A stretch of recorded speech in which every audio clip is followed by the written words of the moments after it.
Welcome to Manufacturing Tech Australia with Shane Williams and Paul Mason.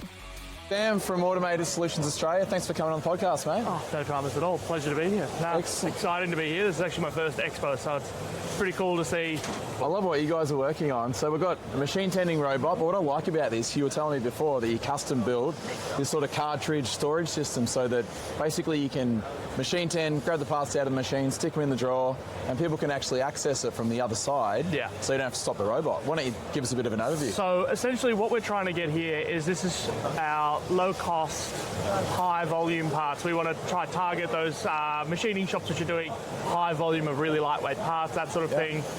And so the idea is that you can put this in front of your machine, it's minimally invasive, it sits behind the machine door, so that way if you want to run your bigger parts, your 2, 3, 4 run parts, that sort of thing, the robot will perch itself out of the way, it's out of your way, you've got full access to the machine, whilst also having minimal guarding around, but still to safety regulations. We've got the floor scanner here, so we're actually standing in front of the slow zone right now, which will slow it down to a safe speed for you to be kind of working around here. When you get too close, it'll stop the machine and stop the robot in just purely for safety reasons.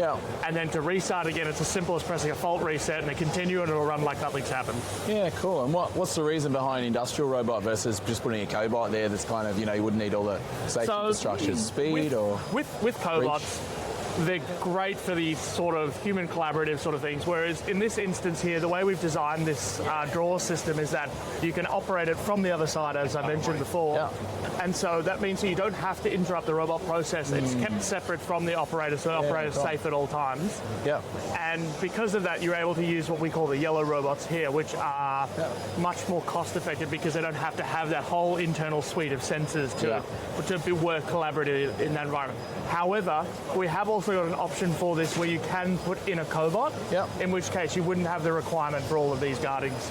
Yeah, cool. You working on anything else kind of similar to this? It's kind of making life a bit easier for manufacturers?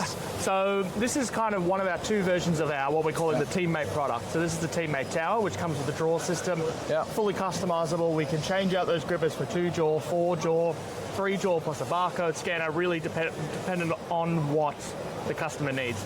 We also have what we call the Teammate Maxi. So the idea behind this one is it sits within a single pallet.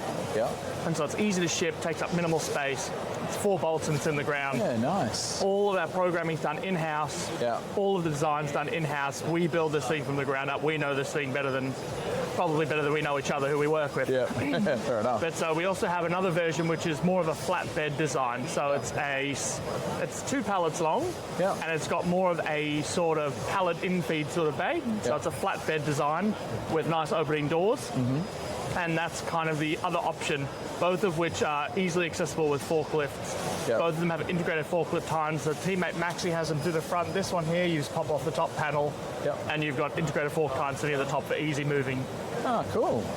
So what are you guys seeing in the industry at the moment? Is there a pretty decent uptake of robots at the moment around these kind of applications? Or? I mean, look, to be honest, there's always applications for these sorts of robots because you've got so many of these applications. Like this billet here, it's 8 kilos.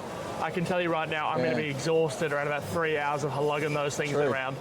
And so with operations like this, it allows for a single operator. So if you want to expand your business, you can have one, you don't have to train extra operators, you don't have to do any of that.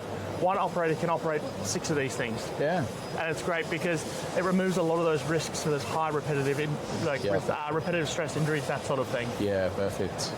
Excellent. Well, thanks for coming on the show, Sam. That was awesome. Oh, appreciate it. Cheers, mate. Appreciate it.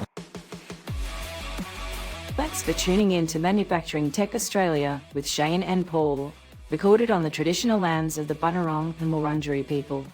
For more information, jump on the manufacturingtech.au website. Remember to hit the follow button to join us again next time as we continue to explore the intersection of manufacturing and technology.